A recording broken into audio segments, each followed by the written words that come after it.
give me a heart attack then. Sorry, I was looking for the postman. You was looking like something out of a horror film. Don't be stupid. Anyway, it will be a horror film. Why? My mum finds out about us in the catalogue. The stuff should have been here by now. I know. And I've got to make sure I get my hands on it before my mum sees it. Well, the postman ain't going to come now, is he? I don't know. Come on, we'll be late and then we will be in trouble. During the night and bring some rain with it for tomorrow. Still a little bit of a sunny bit in the middle. And then we can skip a day and go to Friday, because it becomes interesting. The two contrasting air masses will collide and produce, I think, thundery bursts, Ireland, Wales, England, with this humid, foggy, murky weather up the eastern coast. The winds today, light in the sunny area in the middle, so a very pleasant day in this part of the world. Temperatures like this, cool on the east coast, if you stand here there, you'll notice, compared to, say, 19 in Wales. The summary then for today, here you are.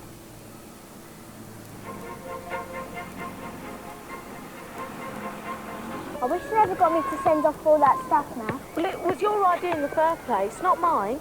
Well, you didn't have to agree. Well, it's a bit late to worry about that now.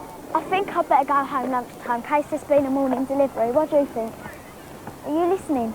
Yeah, lunchtime. You want to go home, all right? Oh, pardon me. Look, the door's open. Let's nip in here. We're not allowed to. I want to see what Danny Kendall's been up to. But why? Because my design's going to be better. I don't know. Oh, come on. No one will see. Oh, Chrissy.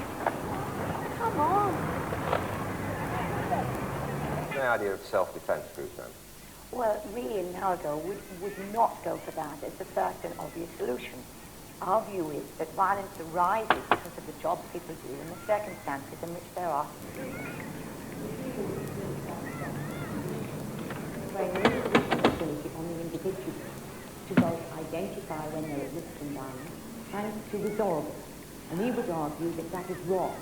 It's the employer's responsibility in law to provide safe working environment and safe working methods.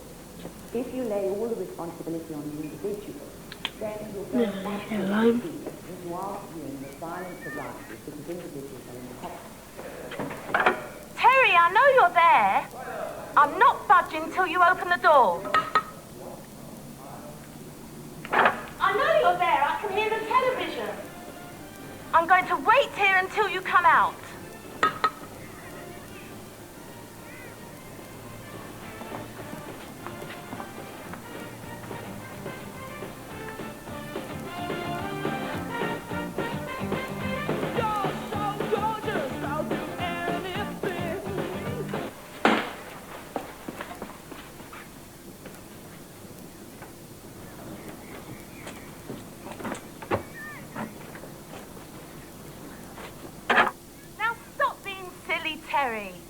I know you're in there.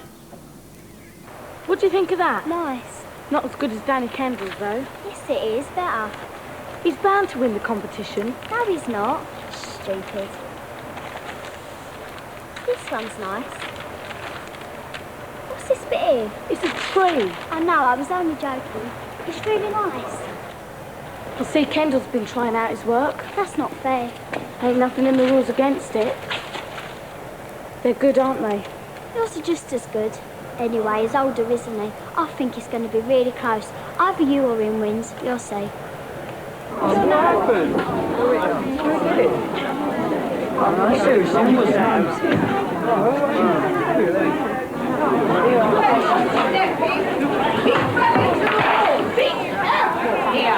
Wait your turn then. Everybody wait.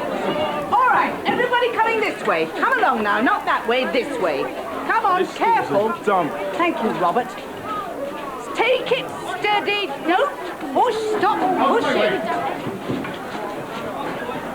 Might I have a word? This is hardly the time or the place. It's about Kendall. Oh, not now. Stop coming this way. Stop. Kendall no and more. this so-called contract. Mr. Bronson, please.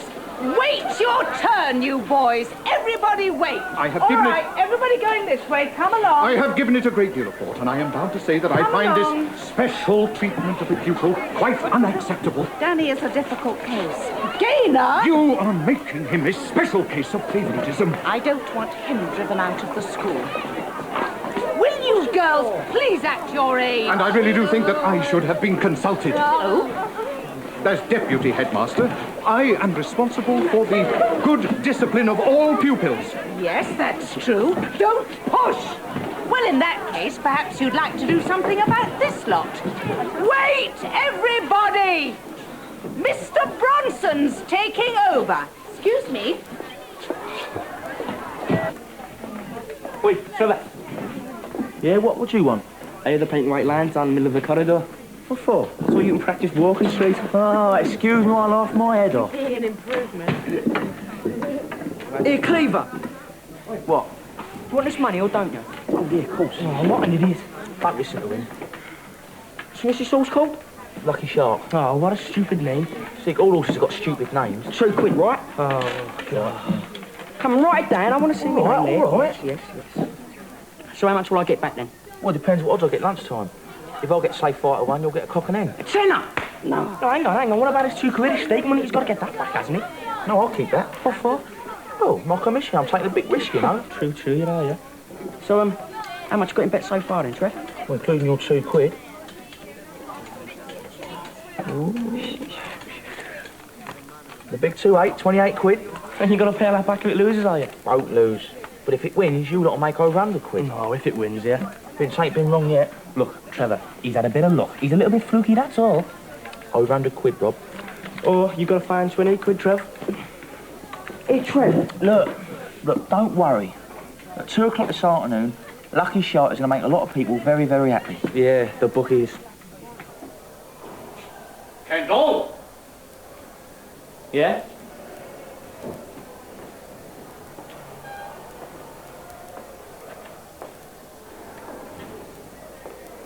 Almost in time for registration, I see. So what are you complaining about?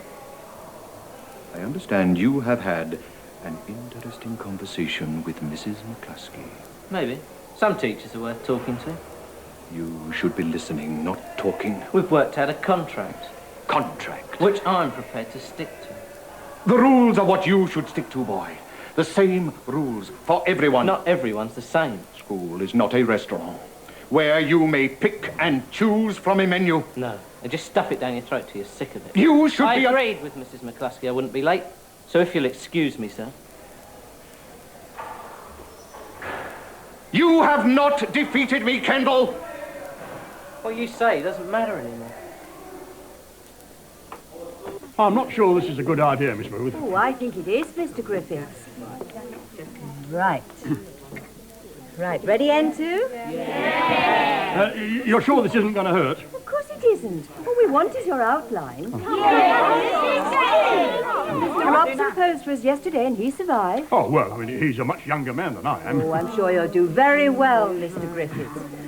Such a straight back for a start. Well, you see, that's due to my army training. You know, when you've been in the forces as long as I have, thumbs down the seam of your trousers, chin in, chest out. Good. Well, you won't be afraid of anything then, will you? Oh, me? Oh, no. Oh, good. Right. First lot, off you go. Yay. We're a bit worried about what's going to happen to him, to be honest. I see. I've just taken over Terry's case, as you know. You're sure he was in the house this morning? Someone was. It sounds like his sort of behaviour. Yes, it does rather. Oh, thank you, Jenny. Jenny, do you think you could send someone to find Terence Ratcliffe for me? He's in N2. Certainly. Thank you. There we are then. Thank you. He could get himself into a lot of trouble, you know. Oh, keep still, Mr. Griffiths. Yeah, well, that's easier said than done. You're doing very well, Mr. Griffiths. Yeah, well, I'm just glad that I wore a long coat. Right, next group, your turn. Oh. Come on.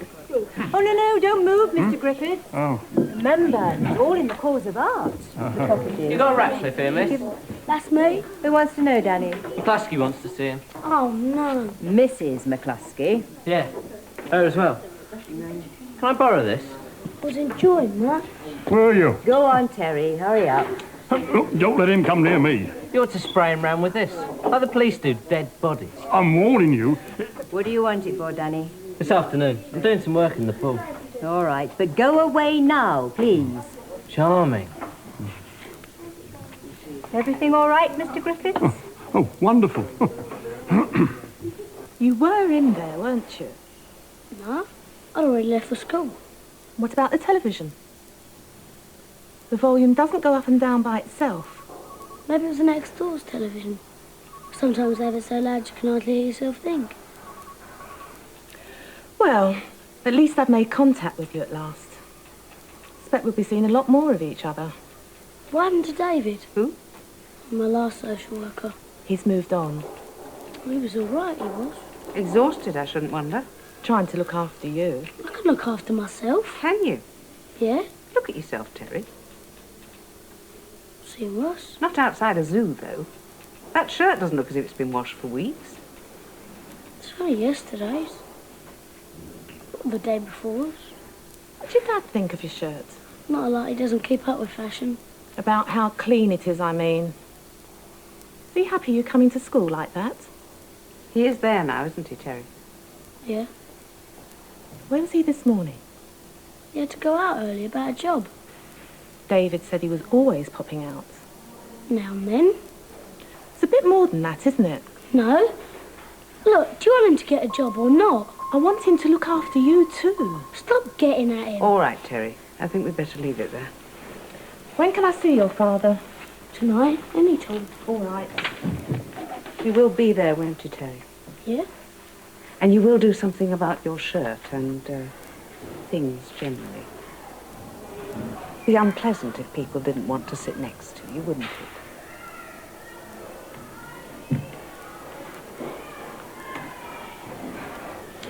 Difficult case. You worried? David was talking about a care order. Putting him in a home? There are people prepared to foster boys like Terry. Look after him a bit better than his father does. You seem to be moving very fast on this, Miss Johnson. No point in wasting time. Obviously, we'll let you know. Yes, thank you. I'll be interested to see what his father has to say for himself. If he's there, that is.